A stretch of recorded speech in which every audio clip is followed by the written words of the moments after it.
Welcome to Mega Nine TV burning topic. ప్రముఖ బాలీవుడ్ నటుడు సల్మాన్ ఖాన్ కు ఘోర అవమానం జరిగింది. గత కొన్ని రోజులుగా దాయాది దేశం పాకిస్తాన్ నుంచి తీవ్ర విమర్శలు ఎదుర్కొంటున్నారాయన. పాక్ మరో అడుగు ముందుకేసింది. హీరో సల్మాన్ ఖాన్ ఏకంగా ఉగ్రవాదిగా ప్రకటించింది. ఆ దేశ చట్టాల ప్రకారం ఆయన్ను బ్లాక్ లిస్ట్ లో చేర్చినట్టు తెలుస్తుంది. ఇంతకీ ఏం జరిగింది? పాకిస్తాన్ సంచలనాత్మక నిర్ణయం తీసుకోవడానికి గల కారణాలేంటి తెలుసుకోవాలంటే లెట్స్ వాచ్ నౌ.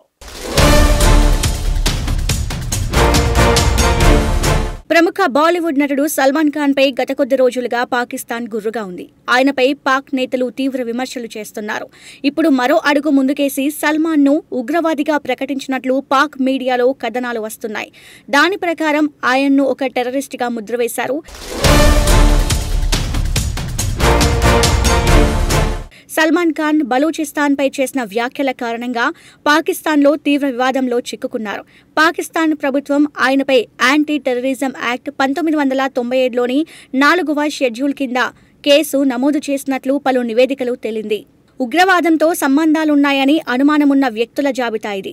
4వ షెడ్యూల్లో చేర్చడం అంటే నటుడి కదలికపై నిశితంగా పర్యవేక్షించడం, ఆంక్షలు విధించడం మరియు చట్టపరమైన చర్యలకు ఛాన్స్ ఉంటుంది. సౌదీ అరేబియాలోని రియాద్లో జరిగిన జాయ్ ఫోరం 2025లో షారుఖ్ ఖాన్, అమీర్ ఖాన్తో కలిసి పాల్గొన్న సల్మాన్ మధ్య ప్రాచ్యంలో భారతీయ సినిమా పెరుగుతున్న ప్రజాదరణ గురించి మాట్లాడుతూ హాట్ కామెంట్స్ చేశారు. సల్మాన్ ఖాన్ ఇటీవల సౌదీ వేదికగా జరిగిన జాయ్ ఫోరం 2025 కార్యక్రమంలో పాల్గొన్నారు. ఈ కార్యక్రమానికి అమీర్ ఖాన్, షారుఖ్ ఖాన్ కూడా హాజరయ్యారు. ఈ సందర్భంగా సల్మాన్ బలూచిస్తాన్, పాకిస్తాన్ను వేరు చేసి సంబోధించారు. ప్రస్తుతం మీరు ఒక హిందీ ఫిల్మ్ తీసి అది సౌదీ అరేబియాలో రిలీజ్ చేస్తే సూపర్ హిట్ అవుతుంది. ఒక తమిళ్, తెలుగు లేదా మలయాళీ సినిమా తీసినా అది 100 కోట్ల వ్యాపారం చేస్తుంది. ఎందుకంటే వివిధ దేశాల నుంచి చాలా మంది సౌదీకి వచ్చారు. బలూచిస్తాన్ నుంచి వచ్చారు. ఆఫ్ఘనిస్తాన్ నుంచి, పాకిస్తాన్ నుంచి కూడా వచ్చిన ప్రజలు ఇక్కడ పనిచేస్తున్నారు అని సల్మాన్ ఖాన్ అన్నారు.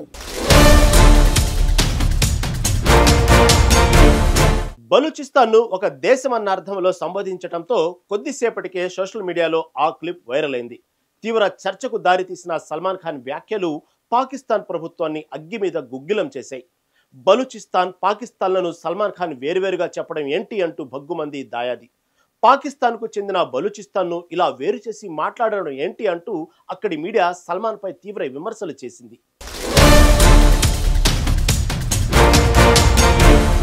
బలూచిస్తాన్ వేర్పాటువాద నాయకులు మాత్రం సల్మాన్ చేసిన ప్రకటనలను స్వాగతిస్తున్నారు.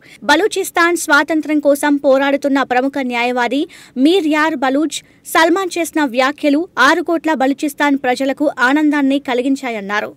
ఈ మేరకు సల్మాన్ ఖాన్ కృతజ్ఞత తెలిపారు.